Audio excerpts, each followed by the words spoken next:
तर मुंबादेवी ही मूळची आगरी आणि कोळी लोकांची देवी,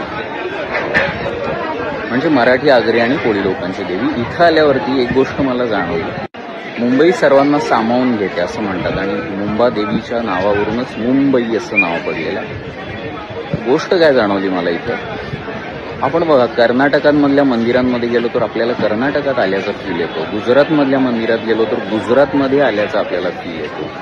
तसंच युपी, बिहार इथल्या मंदिरांमध्ये गेलो की तिथे गेल्याचा फील येतो. वैष्णोदेवीला गेलो की वैष्णोदेवीला गेल्याचा फील येतो.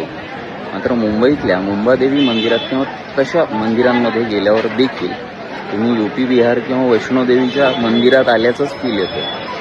इथं बाहेर मंदिर परिसरात मराठी पण राहिलं असं मला बिलकुलच वाटत नाहीये, कारण पूजा साहित्य विकणारे सर्व विक्रेते जे आहेत ते बऱ्यापैकी अमराठी दिसत आहेत मला. म्हणजे हाताच्या बोटावर मोजणारे असेल, आणि पूजा साहित्याचा जो प्रकार आहे तो सगळा वैष्णोदेवी, युपी, बिहार उभारीच्या बाजूला असतो तसा. आता आपण महाराष्ट्रात मुंबईत आलोय तर आपल्या पद्धतीच्या ओटी आणि पूजा साहित्य दिसायला हवं असं माझं व्यक्तिगत मत आहे. असं शेवटी समरसता आहे ही येऊ घातलेली.